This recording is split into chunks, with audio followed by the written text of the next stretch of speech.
Alright, welcome back everyone. This is Winner with Game 2 of the SlayerS Tribute Casting Marathon. We're going to have, once again, another ZVT, the second game in the series between EGIdrA and BoxeR. And in the first game, we saw BoxeR take it pretty convincingly by hiding his Blue Flame Hellion drop play and just roasting away everything EGIdrA have. But now, EGIdrA on Teledream Altar is going to be spawning in the top left-hand corner. We'll see if he can put up a little bit more of a fight against BoxeR this game. While in the bottom left-hand corner, it's going to be SlayerS BoxeR, the Emperor, trying to see if he can just close this series out in only 2 games. Alright, now BoxeR, last game he was able to hide that strategy from EGIdrA, but EGIdrA probably will not be so easily duped this game, and not quite as good of a map to do that same strategy. He's not in great positions to execute any drops into the main base. Of course, Zerg players are always a little bit stressed out about a tank push that occurs at their natural, where they can kind of abuse the cliff to hit the high ground with their Marines, dropping some Hellions off on top with the siege tanks behind, and there are no siege units for Zerg at that point, so it's very annoying to deal with. We'll see what strat BoxeR chooses to go with. He's not choosing to wall off his front. He's instead getting the depot a little bit further back, not even caring, knowing EGIdrA will not be going for that early aggression play, but instead will just be playing it out. So BoxeR just feeling safe to get the barracks a little bit further back in his bane, a little bit more economically feasible, and allows him to make those add-ons, to make anything else he wants, because in these positions it's actually tough. Add-ons for the Terran player are sticking out, where they're very vulnerable to Zerglings running by, baneling attacks, roach attacks, so on this map you really don't want to have your add-ons vulnerable if the Zerg goes for any early pressure, and it looks like BoxeR just going to follow up with that gas on 13 right after the barracks. No one-rax expansion for BoxeR here. Probably going to go straight into that Reactor Hellion play we saw last game and try to just deny creep from EGIdrA, maybe kill off a couple workers, see what he can do early game, and then transition into that Hellion Marine play that SlayerS Terrans are just so fond of. Now EGIdrA choosing to go with the hatch first. Sadly, well, actually it looks like the first Overlord is going to be going in, and we'll see what base BoxeR's at, so a little bit of a win there for EGIdrA. Gonna have that early intelligence that he so needs, while BoxeR just choosing to wall off with some supply depots at his natural.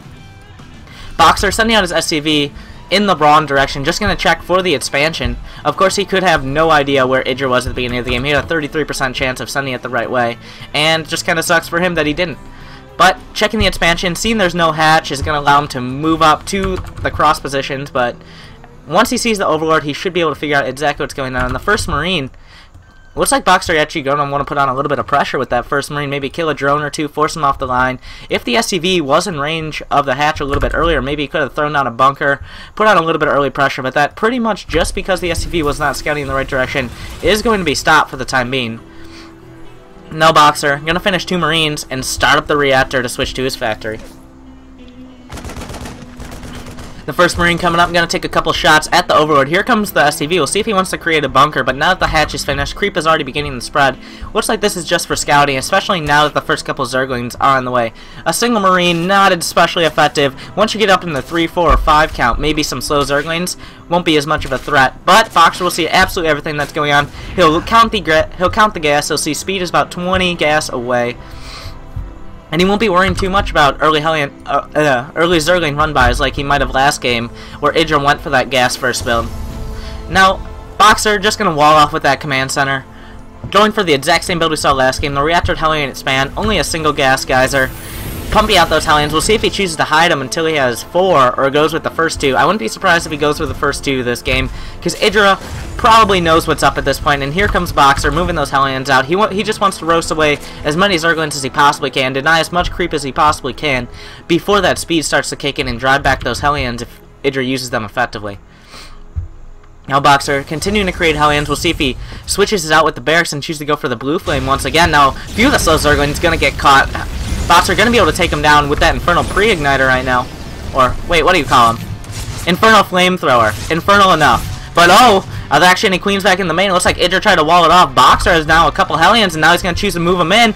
The drone's starting to line up a little bit right now. A couple slow Zerglings will stymie him for the time being. EGIdrA trying to split his drone so he takes minimum damage. These queens struggling to make their way back onto the creep so they can effectively deal with these Hellions, but speed has not kicked in quite yet, and that's a lot of drones lined up. But it looks like just enough slow Zerglings will be able to deny this, but he's forced so many Zerglings already. It looks like BoxeR's done already the damage he wanted to do, but oh, a Spine Crawler. Is he actually going to take out not a single Hellion? BoxeR doing an amazing job of keeping all his Hellions alive, and he's barely lost anything. He's lost an SCV, he's killed a lot of Zerglings, and he forced a lot of, he's forced a lot of Zerglings right now. Speed will kick in for the single Zergling, but he's not quite going to be able to take out that Hellion that only has 1, 2 HP remaining. That's a single Zergling hit right there, but well done by BoxeR. He's just going to form to take his expansion, and at the same time, getting his blue flame, building a starport. It looks like he's just going to go for that same Hellion drop Marine play that we saw last game, but will EGIdrA be prepared for it? He has a decent chunk of speedlings on the map. This is a map where it doesn't really come as a surprise. He's going to have to go by the Watchtower. He's going to have to go by some Overlords if he wants that drop to be effective. And right now, BoxeR just forming up to make more Hellions. That's pretty much what he's been doing all of these games. Has the reactor on the barracks just because he switched out from the factory. And his Hellion count's looking pretty strong. 6 Hellions against 8 Zerglings. EGIdrA struggling to move that drone count up over 40. Just now going to make it with those 3 drones, bringing him up to 43. Another spine crawler being made to prevent a run by, but that will do absolutely nothing if that medevac comes into play right now.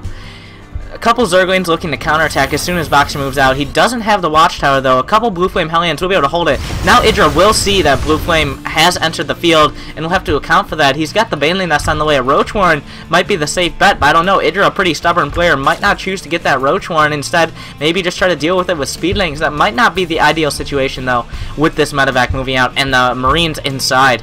Hellions as well on the ground, being much faster than the medevac. No reason to put him in there.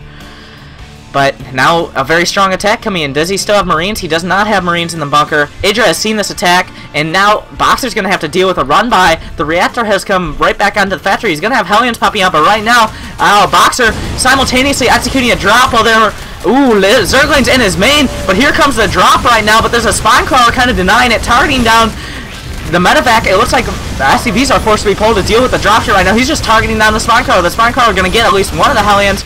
But here come more of the Zerglings. How many workers have been lost? 18 workers have been killed right now for EGIdrA, while not a single one lost of his own. But is this just too many Hellions? He doesn't have any Banelings yet. There are no more Spine Crawlers, and suddenly BoxeR is starting to do a lot of damage right now. Looks like the Zerglings have finally been cleaned up, and now BoxeR doing the damage in the main. There's no Spine Crawlers here. Well, single Spine Crawler in the mineral line. The Banelings will be eaten by the Marines, but there's still 6 Blue Flame Hellions to deal with. One will get targeted down right now. There's only the Spine Crawler and 4 Speedlings as he moves into the Gas Geyser, roasting away a couple of the drones, just doing so much damage right now. Workers killed 20 to 6. EGIdrA still in the lead. We're still looking at 43 workers to 22, but how is he going to deal with these Blue Flame Hellions? All he has is Zerglings and Banelings, and no Banelings have been morphed quite yet. The Speedlings look like they're going to take out another Hellion, but that still leaves 4, enough to easily one-shot the pack of drones right there. And BoxeR doing so much damage. More Hellions making their way up into the main as the Queen struggles to make their way by. Oh, roasting away so many drones at the same time in the natural. More Hellions of BoxeR going to make their way in. Some huge hits coming down, but the Speedlings look like they've been able to just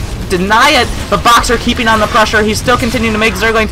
Oh, one last Hellion in the main. Looks like it will just barely be taken out by the Queen, and yes, the Zerglings will clean it up. Let's look at the damage done. 20 workers killed by EGIdrA, but that very clutch counterattack, while BoxeR still looking at 29 to 40. Not a terribly bad spot with 2 command centers right now. He's continuing to pump out Hellions, and as I say that, he's not actually making any Hellions, but I believe he will as soon as he has the money for him. He's up to 4 barracks, 1 finishing up Stim right now, and continuing that medevac production. He does have a reactor there, and a couple of the Speedlings are going to try to run by the bunker, but the army there will almost instantly deny it.